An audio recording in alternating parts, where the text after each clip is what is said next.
Good evening. I'm Chuck Hucklebuck. This is WFUK News, Rumors, and Results. We got a little bit of breaking news to open up. Ronnie James created 4 different profiles yesterday to try to get in touch with the Macho Huck. He failed with all 4 attempts. However, he did leave us a message, and we'll be looking at that right now. Help me, Huck! Help me, Huck! Rojo Lobo told me to come to XWE again! I just did the summit GIF. Did you see that? I just recreated. And moving along. Also yesterday, Kyle Story tried to attempt to reach the Macho Huck, except through Facebook in a whole different place, and the Macho Huck had no idea until somebody notified him. Apparently, the Macho Huck was accused of being a woman abuser. The Macho Huck responded by the only woman he had ever abused in his life with his mother. It was when he was 16. He apologized. They made amends. It's all good. It's okay. Every other female was very much safe with the Macho Huck at all times, except for Marlena. Speaking of Kyle, we actually were able to get his response, and here it is right here. Hi, it's me, Kyle Story, and here I am to give you the real story. First of all, I want to say that all men are true pigs. Hey, are those my new anal beads? Bring those over here. Oh, these are old. And they're not even mine. Oh my God, I can tell by the smell. You know, we should have a match, the first ever everybody loses match, where both these men face each other, and no matter who wins, they both have to leave EFED. Book it!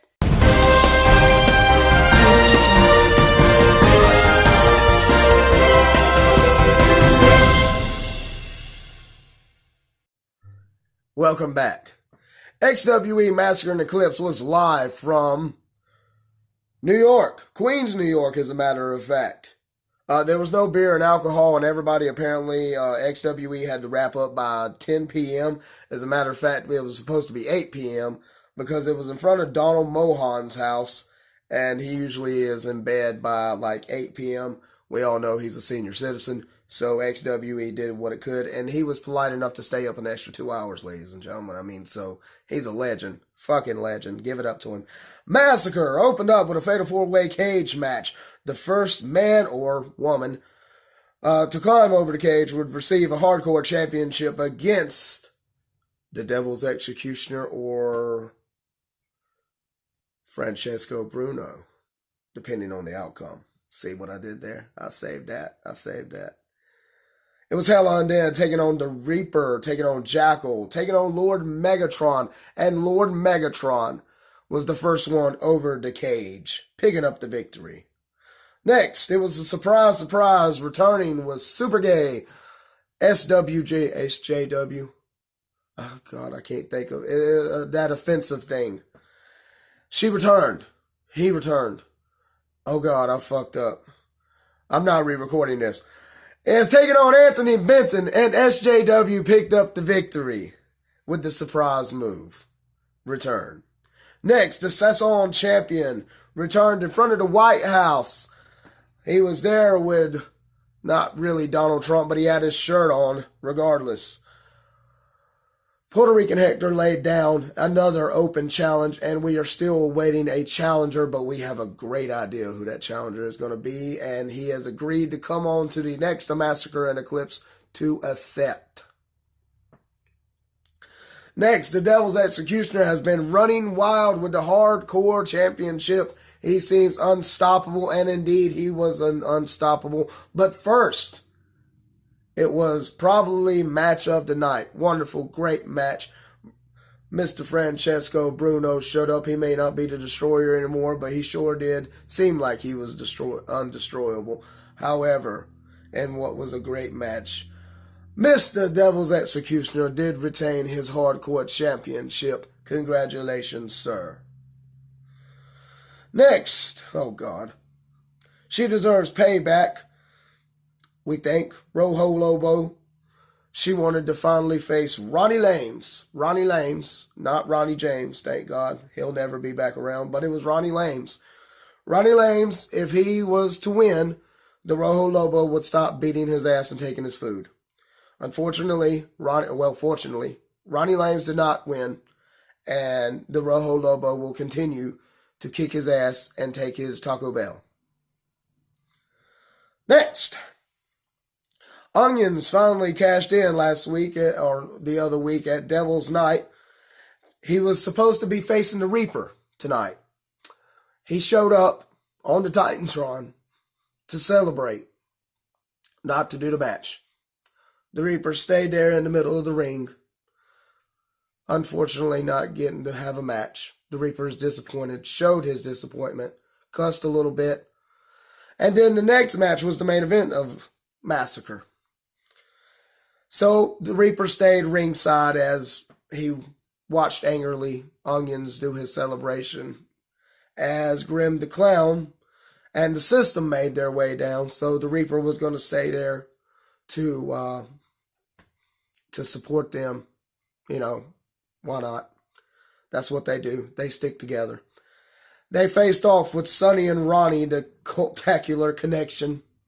And if the System and Grim the Clown picked up the victory, they would get a future tag team title shot against Sonny and Ronnie. So, what looked like was going to be in the favor with the help of the Reaper for Grim the Clown and the System did not turn out that way. Because all of a sudden, that better not be Ronnie James again. XWE. This is Onions, the Stinky Pinky, your Massacre champion.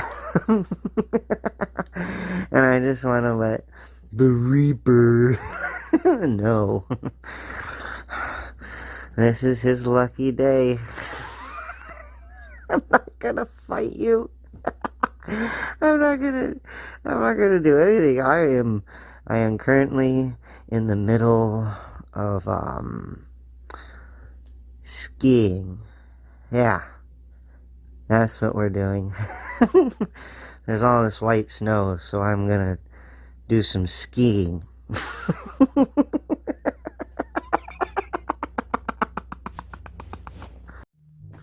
And as you all could see just now, Onions was there after all. He pulled a fast one, that damn Energizer Bunny. Actually, he's supposed to be based off of Piglet from Winnie the Pooh. Anyway, he cost Grim the Clown and System the victory, giving Ronnie and Sonny the victory. Grim and the System took out this on the Reaper, accusing him of not being there to stop the bunny.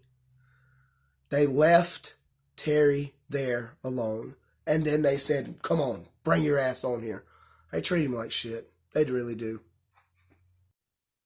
Next, Eclipse opened up with Carter, the Chocolate Delight, on any night and all that at the candy shop and the Blueprint.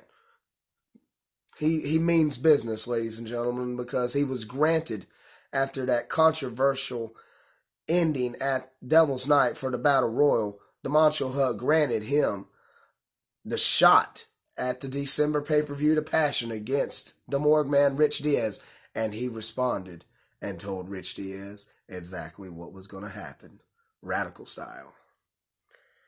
I made that sound good. Next, it was Dark Lotus taking on Average Joe, and Average Joe continues to look above average, picking up the victory. Still not taking a one-on-one loss here in XWE since his return. Next, this was going to be for the Network Championship. Dallin Silver taking on Zach Irvin. And Zach Irvin somehow picks up the victory. What a fucking cheater. And what an unappreciative bastard that he finally gets his way around here in XWE, but he's still crying. Moving along, it was Tom Matthews taking on Damaged Danny Day. Tom Matthews knew he was supposed to show up for the match, ready for a fight. He had proof he was supposed to show up for a fight. And here's another one that does a lot of crying and bitching because Damaged Danny Day showed up. And how does it feel to get beaten by a girl? Because that's exactly what happened. Damaged Danny Day with dominance, the women's champion, emerges very much victorious. Next, it was Johnny Newhaven and Johnny Christ Baby. What seemed to be a match that was very late. Yes, I just fixed my mustache on camera. I'm not a real news reporter. Johnny Newhaven picks up the victory, courtesy of the Macho Huck saying, you know what, you showed up first. You both was late, but you were the one to show up first, even though it was controversial. I know Johnny Christ will be a little upset, but it's going to be okay. Sometimes you just got to do things a little differently around here. You got to make a story sound good. Johnny Christ is going to get his opportunity. Johnny Newhaven is going to get his opportunity at Johnny Christ at the December pay-per-view for the for the bloody Intercontinental Championship, and that's going to be a first blood. And let's hopefully that both men show up on time, during the actual event. One was somewhere with Ronnie James and the other was somewhere missing his father. Anyway, moving along, Steven Summit's Johnny Rockstar, Thunderbird, Thunderstruck, Thunder in Paradise, Thundercats, Thunderstorms, Rockstar, took on the Bogan Brute. The Bogan Brute was angry, upset. He called him every cunt in the world. He squashed the Rockstar. Bogan Brute picks up the victory easily. Fucking easily. Next, in the main event, it was Sheta facing off with Zodicus. And Zodicus agreed to put up his victory to end up facing off with Happy for the World Heavyweight Championship at the December pay-per-view. And Sheta, if he won, would take that from Zodicus. However, Zodicus retained and will still be facing Happy. He picks up the victory. Speaking of Happy, an update on Happy. Happy, unfortunately, has been hospitalized. He has been attacked by someone mysterious, who most are saying that is Daniel Saint. There's no proof on that, but hopefully we'll have more in the upcoming future. With that being said, that was results from Massacre and Eclipse. I'm Chuck Hucklebuck.